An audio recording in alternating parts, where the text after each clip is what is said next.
First things first, everything happens for a reason. That's something that we're going to come back to time and time again because it is the foundation of spiritual study and spiritual living. The whole idea about being spiritual, what it really means, is that you're tapped into a place within yourself so deeply, so truly, that the truth becomes very clear to you in how life works and what your role in it is.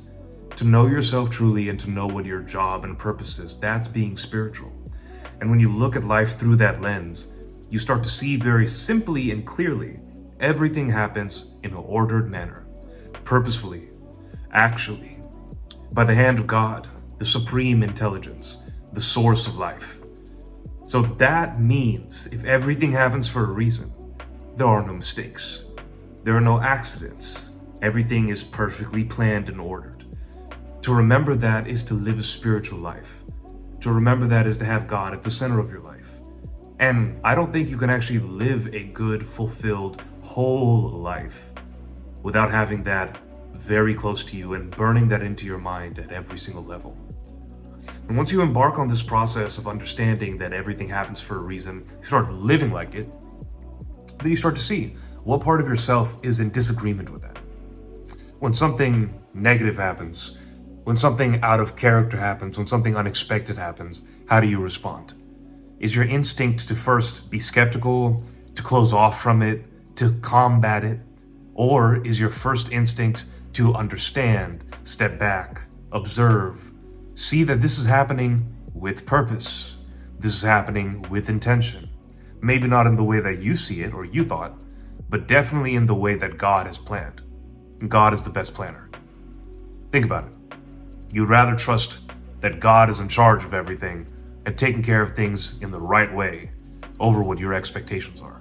After all, it's the force of God that quite literally moves the entire universe and keeps everything in check all day, every day. It's not like the sun doesn't rise some days. It's not like God has days off. So if that is true on a universal scale, that is also true in your life, in your day-to-day as a micro scale. And I'll tell you, there's nothing more freeing than really understanding and absorbing this fact. Everything happens exactly on time, on purpose, with a specific reason. Sometimes you can see it, sometimes you can't. Hence the phrase walk by faith, not by sight, because your sight as a human is limited based on your level of consciousness. So here's where we get into the next step of this. When you are in a heightened state of consciousness, which means more authentic, more true to yourself, more true to reality, more pure, that allows you to borrow the eyes of God, that allows you to tap into your depth of spirit. The higher your consciousness, the higher your frequency, the more spiritual rather than physically bound you are. And the more spiritually bound you are, the more spiritually tapped in you are, you get to leverage your spirit being connected to God's spirit. Because we're all offshoots of the same universal spirit that we call God. So when you can leverage that, your intelligence becomes fused with God's intelligence. Another way of seeing this is binding your mind to the mind of Christ. The Christ state and the Christ mind is one with God. Purity, God in human form. No difference between God in man. So, of course, that's been exemplified by Jesus Christ and perhaps other Christed beings across history, if you're wanting to go down that rabbit hole. So that Christed energy and that Christed being is a state in which your eyes and your sight and your mind are one with God's sight, eyes, and mind. That's what we want to achieve. When we get closer to ourselves, we don't just get closer to us as an individual. We get closer to the part of us that is linked up with the universe, with God, with the source of all creation. Because all life at the end of the day is connected. On a physical scale, on an energetic scale, on a quantum scale, however you want to call it. All of life is connected. So if everything happens for a reason, that means that everything is happening because the universal order, God, made it happen. And because you're an offshoot of that same life force, that means everything you do and what happens in your life is also perfectly ordered.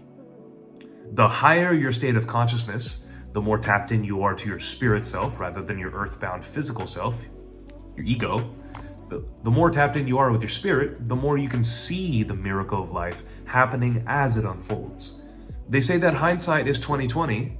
Sure, but what if you could have foresight? Even better, what if you could have present sight? What if you could see your current reality, your present moment, exactly how it is, devoid of your biases, devoid of your energy that's skewing you to the left or to the right? Without any type of obstruction, what if you could see yourself in your present moment right now with the eyes of truth, objectivity, clarity, love, spirit, all things that are ultimately true? What if you didn't have any obstructions? Think about what that would do for you if you had that kind of power. Not only will you be granted ultimate intelligence and clarity and peace, but you will be able to see the orchestration of the divine right before your eyes. You are now one with the flow of life. You have now brought your spirit down into earth. So where your physical life, the things happening around you, the things and thoughts, feelings happening within you, the comings and goings of other people, everything makes sense. You could see the rhythm, the how, the why, the what of what is happening to you right now, and what your role is in the middle of that. So the idea of being spiritual, what it even means, is to recognize A, everything's happening already on purpose. And our job is to recognize that first, and then B, to constantly adhere to that and to subject ourselves to that truth whenever we find ourselves drifting away from it. So our natural state is already oneness with God, ease, understanding, abundance, prosperity, power. That's our natural state. But, because we are here on earth and because we drag with us the history of our conditioning since birth, and even in our genetics from our ancestral line, we have certain aspects of ourselves and our lineage that have muddied up our connection to our true selves and to God. And that's part of what it's like being a human right now. We have to have a sort of muddied connection, and then our job is to clean it up, not only for ourselves, but then for our progeny, the people and the children that come after us, to make the world a better place and also to clean up your genetics. That's part of the big purpose about coming here to Earth. Learn your lessons and then also pass it on to the next set of people that come after you. So that's what everybody should be doing if you're considering yourself a spiritual person, if you want to live a spiritual life. That only really boils down to two things: is do you recognize that the hand of God is in all things, in your life, in everybody's life? Everything's happening perfectly according to God. And then number two is, how aligned are you with that truth?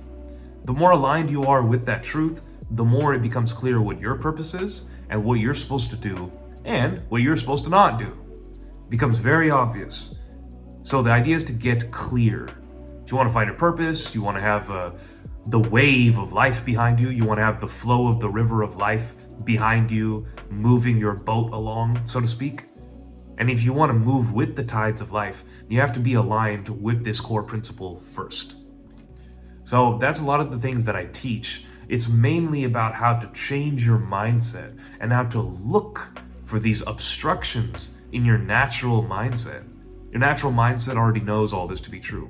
But when you obstruct that based on your previous habits, faulty belief systems, false conditioning, whatever it may be, when you start to muddy the signal between your true self and God, then you start to suffer. You start to create distortions. You start to use the power of your mind, your powers of creation, as an extension of God. You use your power and authority as a creator, and you use it in a self-destructive manner because you don't understand the truth of what's going on. So if any of you right now, if you're in some sort of suffering, if you have a question that you can't be answered to, or you just have a problem that you can't solve, it is simply because there's some part of yourself, namely in your mindset, that has been conditioned to see a problem when there's actually no problem at all. If God's in control of everything, there's no problems. Now, our job as humans is to make sure that we align with that truth. Again, walk by faith, not by sight. This is why strengthening your faith muscle is very important. And as you do that, you will get more evidence that'll allow your ego mind and your rationality to come on board with this whole faith-based idea. Because I totally understand. If you don't have any evidence to say that everything happens for a reason, if you don't have any hard evidence that you can use to convince your rational mind, convince other people that actually everything's cool, everything is happening according to plan. If you can't convince yourself of that, it would make sense why you don't get to reap the rewards of it. So, if you want the power of living a spiritual life and all the things that come with it, the power, the authority, the purpose, the peace, the love, the joy, the abundance, if you want that, the first thing you need to do is get synced up with your true self. And as an extension of your true self, you get synced up with God. Okay? That'll open up all the doorways for you.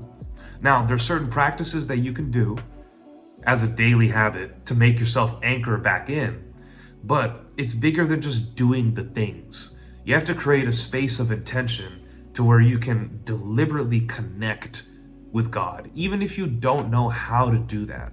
That's why you have mentors. That's why YouTube exists. Go do your research, look around, but namely, ask God, ask your higher power right now.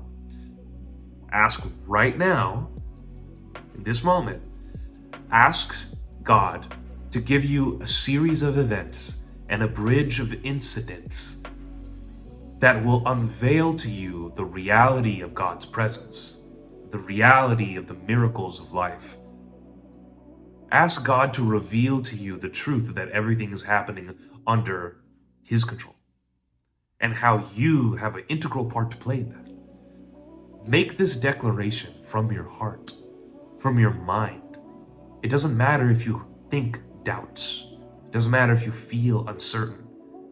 Close your eyes, take a breath, and with conviction, say, I am asking you now, God, show me who you are. Show me the undeniable presence of your existence, and show me how you're in control of everything, and open my eyes. If you make that declaration sincerely, it will be given to you. And the best part is, it'll probably happen in the way you're least expecting. Because, remember, miracles would not be so miraculous if you could see them coming. The joy of miracles and the joy of not knowing, the joy of faith, is not knowing when you're going to be saved and put in the perfect position. That's better than your wildest imagination. That's also why God allows trials, why God allows doubt, why God allows pain. It's because without the contrast of pain and of clouded judgment and of an unclear mind, without the contrast of those things, you would not appreciate the magnitude of what faith is and of what a miracle is. If your life was good all the time and there was no uncertainty, you would give no credence and no respect to the glory that life is happening on. So because of that, if you want to really experience growth, if you want to experience truth, if you want to experience miracles, you have to go through the period of not knowing and being clouded. Not just once, but many times over. Your faith will be challenged. That's the point. You don't figure out life in a day. Life is a game to be continued playing.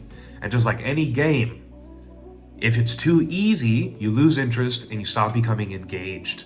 There's no growth attached to it. You lose interest. So the game of life is the most ultimate game ever created by the most master game theorist called God, who ever lived. And in order to truly enjoy and live a full life, you have to be willing to go through the tides and the ups and downs of not knowing how things work. You will think you have an answer, and it'll serve you well, and it'll suit your life. It'll give you the answers that you need for a time.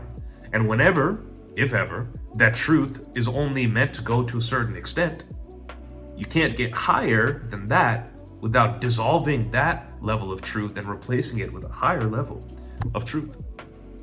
It happens in waves. You're going to have things that you believe in so strongly that will eventually get replaced because you know better and you learn better. It doesn't mean you were wrong. That just means that the season that you were in at that time, that just means that the season necessitates a certain type of understanding and mindset and character from you. But once you are surpassing that season and you have the next mission to do, or you have the next level of your evolution, sometimes you gotta let go. Sometimes you have to let the old reality dissolve, your old rules dissolve, your old identity dissolve. And it happens. It happens many times throughout your life. Get used to it. It'll happen in small episodes and in big ones. However, the easiest and the most surefire way to navigate this process of evolution and birth and death, if you will, is to actually go back to the basics. And remember, God's in control of everything anyways.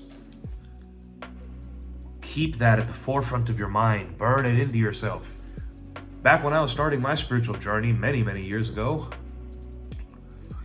probably 8 or 9 years ago at this point, what I would do is once I first tasted this truth and I could feel it, that there was a real divine essence moving through my life that I was connected with, that life was aware and I wasn't just a human being floating through my life and going about my daily journey, that life was happening with a purpose and there was a higher power that was with me the entire time orchestrating things. When I first tasted that, I made it a point. I set reminders on my phone, my calendar. I would repeat certain things over and over again in my head just to burn it in, make sure I never forgot. And when you taste the power of God truly, then you can't ever unsee it. And that's the point. You can't unsee it from your being, but you can get distracted from it. So in order to get around that and trump these distractions, you need to create systems and routines of behavior and reminding yourself, whether that be setting an alarm every hour of your day to check back in with yourself, to stop, breathe, and then remember, God's in charge. Everything's happening for a reason. Let me renew my mind. Let me refresh myself. The more you do that, the more it becomes a part of you. And once it becomes a habit, it's on autopilot. You're all good now. You have nothing else to worry about. So that's the game, is to deliberately remember these truths, that a spiritual life and a full life is truly based in knowing that God is in control of everything. And you are a part of that expression. So everything in your life is happening on purpose. The only decision you have to make is, do you choose to accept that? Do you want to accept that? And how deeply will you take that with you? Will you only remember that when you're meditating or sitting by yourself? Are you only going to remember that when things are going good? Or are you going to use that as your armor whenever things go apparently negative? When things go not according to the way you wanted? Who are you going to be? How much conviction will you have? These are the things that are in your control. God's already written the story of your life, but you get to decide the quality in which you live your life based on your mindset and your deliberate intentions for how you think, feel, and act. You control you, which controls your quality of how you go about the journey that God has already written. You're going to go down the path one way or another. You get to decide if you're going to have a fantastic time doing that, and if you're going to use the rules to your advantage, or you're going to fight and cause friction along the way there and degrade yourself on that way there. It's an interesting one. Tell me your thoughts.